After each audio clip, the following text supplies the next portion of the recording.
Things got a lot heated yesterday at the White House. In the briefing room, Peter Doocy pressing Karine Jean-Pierre and the administration's pledge to send money to the Middle East while Americans in North Carolina struggle to recover. Here was a look at how that went down. But President Biden is fond of saying, show me your budget and I will tell you what you value. If he's got money for people in Lebanon right now without Congress having to come back, what does it say about his values? There's not enough money right now for people in North Carolina who need it. That's not misinformation. Wait, no, that is your whole premise of the question is misinformation, sir.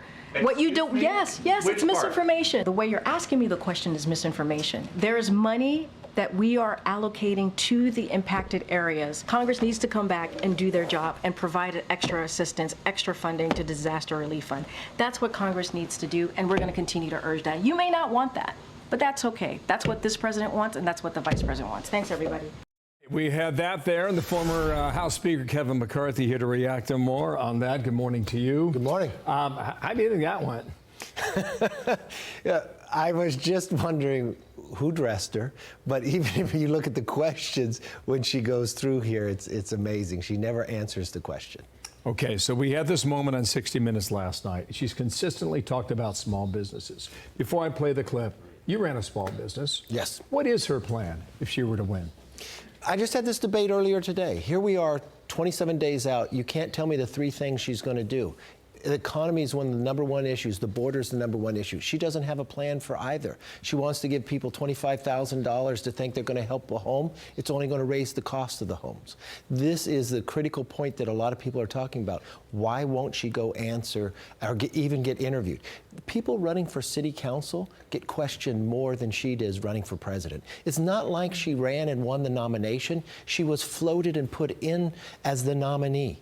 You cannot become leader of the free world. And this is not a Republican saying it. This is an American saying, whoever is running for president, you need to answer questions. You need to be free to be questioned on it and give your plan before this election takes place. And I'm sorry, going on The View and a podcast is not being open to the American public asking you a question. Let's go to last night, shall we? Bill Whitaker in 60 Minutes. Here was the question on small businesses. Small businesses are part of the backbone of America's economy. But pardon me, Madam Vice President, the question was, how are you going to pay for it? Well, one of the things is I'm going to make sure that the richest among us who can afford it pay their fair share in taxes. How are you going to get this through Congress? You know, when you talk quietly with a lot of folks in Congress, they know exactly what I'm talking about. Congress has shown no inclination to move in your direction. Look at Article 1, Section 7 of the Constitution. All tax reform starts in the House. We've got a tax bill that actually brought the economy up. When we passed the tax bill under President Trump, people got raises. Corporations, because you lowered the corporate rate, they gave it to the employees. Everybody was making more money in the process. She wants to actually harm people to actually invest in a small business. When I opened my first small business, it was a deli. And there's 3 lessons I learned. I was the first one to work, I was the last one to leave, and I was the last one to be paid. And if she adds more regulations, I couldn't open that small business today. So I couldn't hire people to be able to earn a paycheck. That's the challenge that she doesn't understand. She's never owned a business or been an entrepreneur to know the punishment that she creates through her regulations that harm people to have the capital to raise it.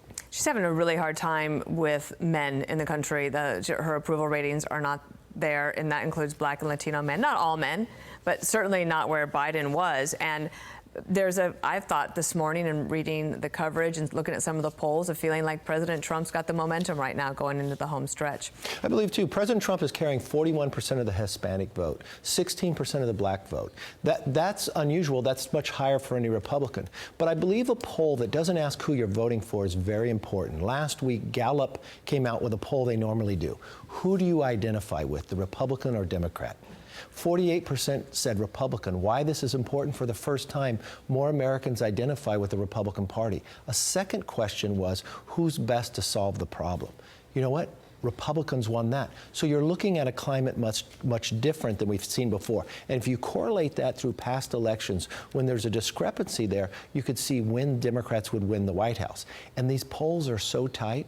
This is a closer race today than where Joe Biden was or Hillary Clinton was. So if it's within the margin of error, I always give President Trump a little bump because not everybody answers the question that they're voting for. I take that answer to say I'm going to raise taxes. Maybe across the board. Just quickly on that, when you talk quietly with a lot of folks in Congress, is she right about that? No. I don't know who she's talking to, because even when I would talk to Democrat members in California, she never talked to them. She's not very popular in Congress. She has about the same favorability rating as she does with her own staff, because she has one of the highest turnovers. This is the challenge that she has. Not only does she not talk to the American public, she doesn't talk to the lawmakers. She doesn't have a good rapport with them, which is a real challenge. Think for one moment. We're having an election for the highest office in the land. And the Democrat nominee never went out and campaigned with the American people, didn't spend time at the Iowa State Fair, didn't go to New Hampshire, didn't go to South Carolina and listen to the people of what their challenges was, didn't go down to the border states and say, you were in charge of immigration, what have you destroyed our nations? In Massachusetts, the #1 issue is the southern border. In New York, the #1 issue is the southern border, which she was in charge of. Tell me your economic plan to put us back on track. Tell me your foreign policy plan that why are we losing military bases? Why do we have 5 embassies evacuated? And if you were the last person in the room, why didn't you say your decision that created 13 more Gold Star families was wrong? What would you do different in Afghanistan today if you are the commander-in-chief? She got 4 weeks to close the deal. We'll see whether or not she can in time. At the moment, doesn't look good for them. I think the Democrats are nervous, but They should be. 28 days to go. Thank Long you, sir. time. Thank Kevin you. McCarthy, thank you for being here. I'm Steve Doocy. I'm Brian Kilmeade. And I'm Ainsley Earhart. And click here to subscribe to the Fox News YouTube page to catch our hottest interviews and most compelling analysis.